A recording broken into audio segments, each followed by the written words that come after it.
ഹിരണ്യൻ്റെ രക്തം മറ്റുമൊക്കെ കുടിച്ചിരിക്കുന്ന ആ വിഷ്ണു ഭഗവാന്റെ മുമ്പിലേക്ക് പരമേശ്വരൻ ബ്രഹ്മദേവനും കൂടി പ്രഹ്ലാദനെ മെല്ലെ തള്ളിവിടുകയായിരുന്നു. അവർക്ക് പോലും പോകാൻ പറ്റിയില്ലായിരുന്നു. ഈ സീൻ കാണുകയാണ്. അപ്പോൾ അദ്ദേഹത്തിൻ്റെ ഉപാസനാമൂർത്തിയായ നരസിംഹ ഭഗവാനോട് മനസ്സുരുകി പ്രാർത്ഥിക്കുകയാണ്, ഗുരുനാഥനെ ഈ അപകടത്തിൽ നിന്ന് രക്ഷിക്കാനുള്ള ശക്തി എനിക്ക് നൽകണമേ നരസിംഹ ഭഗവാനെ എന്ന് പറയുന്നു. ആ ഒരു സ്പോട്ടിൽ നരസിംഹം ഇദ്ദേഹത്തിൻ്റെ ദേഹത്ത് സന്നിവേശിക്കപ്പെടുകയാണ്. സന്നിവേശിക്കപ്പെടുക എന്നാണ് അതിന് കറക്റ്റ് വാക്ക്. അങ്ങനെ ഒരു ജീവിയെ പോലും, ഒരു ഉറുമ്പിനെ പോലും ഇതുവരെ നോവിച്ചിട്ടില്ലാത്ത പത്മപാദർ ബ്രഹ്മാണ്ടത്തിൽ ദൈവികമായ ശക്തികളിൽ അതിശക്തമായ ദേവന്മാരുണ്ട്, അതിശാന്തന്മാരായ ദേവന്മാരുണ്ട്, രൗദ്രഭാവങ്ങൾ ആവശ്യാനുസരണം മാത്രം എടുക്കുന്ന ദേവന്മാരുണ്ട്. ഇപ്പോൾ മഹാവിഷ്ണുവിൻ്റെ മൂർത്തി എടുത്താൽ നരസിംഹമായി വന്നതായ സമയത്തുള്ള ഭാവന എന്തായിരുന്നു? പരമശിവന് പോലും അടുത്ത് പോകാൻ പറ്റാത്തൊരവസ്ഥയായിരുന്നു. അപ്പോൾ ശിവം ശിവകരം ശാന്തം. അപ്പോൾ എവിടെയായാലും ക്ഷിപ്രകോപിയുള്ളത്. എന്നാൽ പരമേശ്വരൻ്റെ വിവിധ ഭാഗങ്ങളുണ്ട്. സദ്യോജാതൻ, വാമദേവൻ, അഘോരൻ, തത്പുരുഷൻ, ഈശാനൻ. ഈ 5 മുഖങ്ങളിൽ പ്രധാനമായിട്ടുള്ളതായ അഘോരമുഖത്തിൻ്റെ വിവിധ ഗണങ്ങളുണ്ട്. അവരൊക്കെ തന്നെയാണ് ഈ പറയുന്ന ക്ഷിപ്രകോപിയും മറ്റുമൊക്കെ ആയിട്ടുള്ളത്. പരമേശ്വരൻ്റെ ഒരു ധ്യാനമെടുത്ത് നോക്കാം. ശിവം ശിവകരം ശാന്തം, ശിവാത്മാനം ശിവോത്തമം, ശിവമാർഗ പ്രണേതാരം, പ്രണതോസ്മി സദാശിവം. ഇതാണ് ഒരു ശ്രീ പരമേശ്വരൻ്റെ ഒരു പ്രധാനമായ ഒരു ധ്യാനം.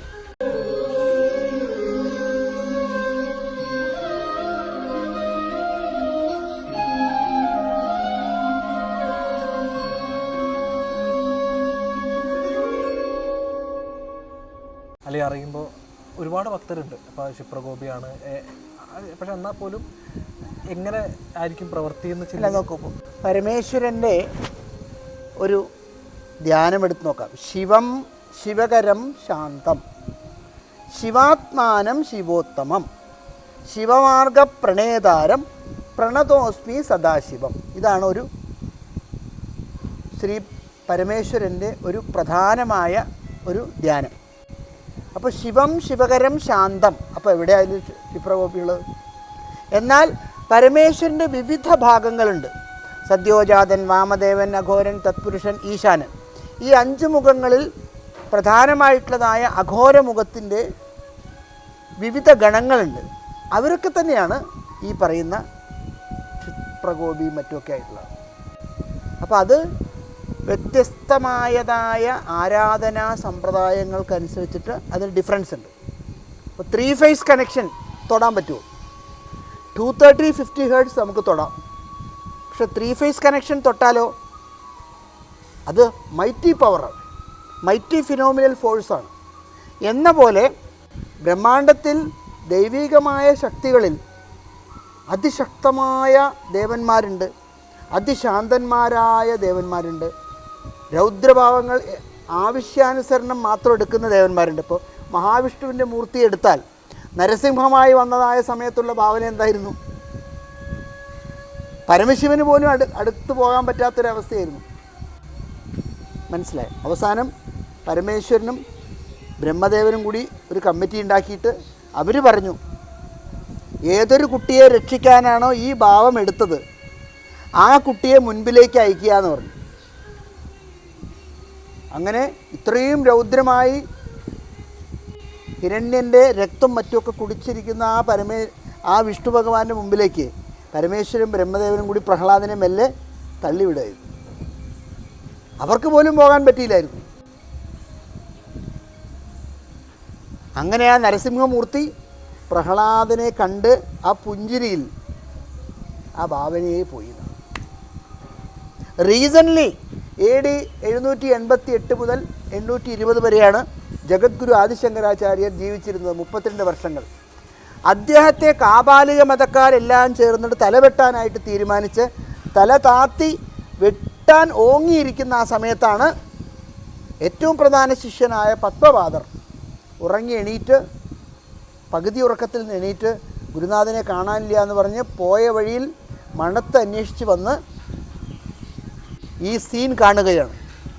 അപ്പോൾ അദ്ദേഹത്തിൻ്റെ ഉപാസനാമൂർത്തിയായ നരസിംഹ ഭഗവാനോട് മനസ്സുരുകി പ്രാർത്ഥിക്കുകയാണ്, ഗുരുനാഥനെ ഈ അപകടത്തിൽ നിന്ന് രക്ഷിക്കാനുള്ള ശക്തി എനിക്ക് നൽകണമേ നരസിംഹ ഭഗവാനെ എന്ന് പറയുന്നു. ആ ഒരു സ്പോട്ടിൽ നരസിംഹം ഇദ്ദേഹത്തിൻ്റെ ദേഹത്ത് സന്നിവേശിക്കപ്പെടുകയാണ്. സന്നിവേശിക്കപ്പെടുക എന്നാണ് അതിന് കറക്റ്റ് വാക്ക്. അങ്ങനെ ഒരു ജീവിയെ പോലും, ഒരു ഉറുമ്പിനെ പോലും ഇതുവരെ നോവിച്ചിട്ടില്ലാത്ത പത്മപാദർ അവിടെയുള്ള സർവ്വ കാപാലികരെയും ഗുഹയ്ക്കകത്ത് വെച്ച് കൊന്നു എന്നുള്ളത്. അത് കഴിഞ്ഞ് ഇദ്ദേഹം ജഗദ്ഗുരുവിന് മുൻപിൽ പോയി ഈ നരസിംഹമൂർത്തിയായിട്ട് നിന്നു. അപ്പോഴാണ് ആദിശങ്കര ഭഗവത്പാദർ കണ്ണു തുറക്കുന്നത്. കാരണം തല വെട്ടിയിട്ടില്ല, എന്ത് പറ്റി നോക്കാൻ വേണ്ടിയ എല്ലാം. അങ്ങനെ പത്മപാദരെ കണ്ടപ്പോൾ തന്നെ നരസിംഹ മന്ത്രം ചൊല്ലി, ഉഗ്രം എന്ന് പറയുന്ന ആ മന്ത്രം ചൊല്ലി ശാന്തപ്പെടുത്തി ആ മൂർത്തിയെ അവിടെ നിന്ന് യഥാസ്ഥാനം പ്രതിഷ്ഠാപയാമി എന്ന കണക്കിൽ ബ്രഹ്മാണ്ടത്തിലേക്ക് ലയിപ്പിക്കുകയാണ് ചെയ്തത്. പിന്നെ ഇദ്ദേഹം മയങ്ങി വീണു. പിന്നെ ഒരാഴ്ച കിടന്നിട്ടാണ് ഇദ്ദേഹം നോർമലായത്.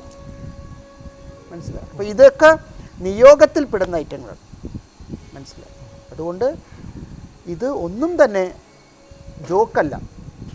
നമ്മൾ വെറുതെ ഒന്നുമില്ലാത്ത കുറേ സയൻസ് പുസ്തകങ്ങൾ അവിടുന്ന് ഇവിടുന്നൊക്കെ വാങ്ങി പഠിച്ചിട്ട് ഈ ബ്രഹ്മാണ്ടത്തിൻ്റെ ചലനം ശരിക്കും മനസ്സിലാക്കാതെ ഇതാണ് തെറ്റ് അതാണ് തെറ്റ് എന്ന് പറഞ്ഞ് അനാവശ്യമായിട്ടുള്ളതായ തർക്കങ്ങളിൽ പെടുകയാണ്. മനസ്സിലായി? നമുക്ക് തർക്കിക്കാനുള്ളതായ ശേഷിയും ബുദ്ധിയും ആര് തന്നതാ? നിങ്ങൾ ജീവനോടെ നിലനിൽക്കുന്നത് ആ ഹൈ പവർ ദേവൻ്റെ അനുഗ്രഹം കൊണ്ടാണ്. അതുകൊണ്ട് ഇത് വളരെ സൂക്ഷ്മമായി അതാത് പ്രോട്ടോക്കോളിലുള്ള, അതാത് മെൻ്റൽ ലെവലിലുള്ള, അതാത് റെഗുലേറ്റഡ് ആയിട്ടുള്ള ആൾക്കാരുടെ ഉള്ളിൽ മാത്രമേ ചർച്ച ചെയ്യാൻ പറ്റൂ. അല്ലാത്തവരെ മെഡിക്കൽ സ്റ്റുഡൻസിൻ്റെ സ്റ്റുഡൻസിൽ ക്ലാസ് എടുക്കാൻ പോയാൽ നമ്മൾ ടോക്ക് ചെയ്യുന്ന ലാംഗ്വേജ് മെഡിക്കൽ ലാംഗ്വേജ് ആയിരിക്കും. അവിടെ ബ്രഹ്മവിഷ്ണു മഹേശ്വരന്മാരെ കുറിച്ചല്ല പറയേണ്ടത്. മനസ്സിലായി? അതുപോലെ അഡ്വക്കേറ്റ്സിന് മുമ്പിലാണ് നമ്മൾ പോകുന്നതിൽ അവിടെ നമ്മൾ സോഷ്യലിസ്റ്റ് സോവറിൻ ഡെമോക്രാറ്റിക് റിപ്പബ്ലിക് അതാണ് അവിടെ തുടങ്ങേണ്ടത്. മനസ്സിലായി? അല്ലാതെ അവിടെ ഗണപതി ഹോമം ചെയ്യാമെന്ന് പറയല്ല. മനസ്സിലായി? അപ്പോൾ ഇത് ബേസ്ഡ് ഓൺ ദ സിറ്റുവേഷൻ. അതാണ് സിറ്റുവേഷൻ്റെ സാഹചര്യവും നമ്മളുടെ ശരീരപ്രകൃതിയും നമുക്ക് അവൈലബിൾ ആയിട്ടുള്ള മെറ്റീരിയൽസും ഇത് ചേർത്ത് ചെയ്യുന്നതാണ് വ്രതം. അപ്പോൾ പരമേശ്വരൻ്റെ വ്രതാനുഷ്ഠാനങ്ങൾ കുറച്ച് കാഠിന്യമുള്ളതാണ്. നമ്മളൊന്ന് സൂക്ഷിച്ച് വേണം എന്നാണോ? സൂക്ഷിക്കാനില്ല, അത് അതിൻ്റെ സിസ്റ്റം പ്രകാരം പോകണമെന്നേ ഉള്ളൂ.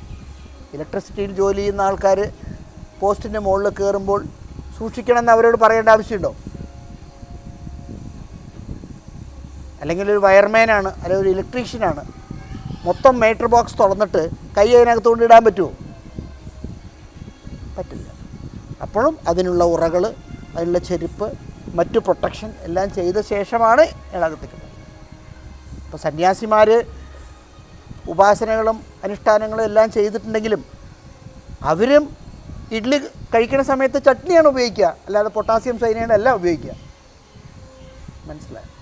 അപ്പോൾ ഇത് ജീവൻ ഉള്ളിടത്തോളം കാലം ഈ ലോകത്തിൻ്റെ മുഴുവൻ ചലനം അവരെ ബാധിക്കും. ഈ ലോകത്താണ് ജീവിക്കുന്നത്, ഈ ഭാരതഭൂമിയിലാണ് നമ്മൾ ജീവിക്കുന്നതെങ്കിൽ ഭാരതത്തിൻ്റെ വായുവും അല്ലെങ്കിൽ ഇതിൻ്റെ ജലവും ഇതിൻ്റെ ഭൂമിയാണ് നമ്മൾ യൂസ് ചെയ്യുന്നത്.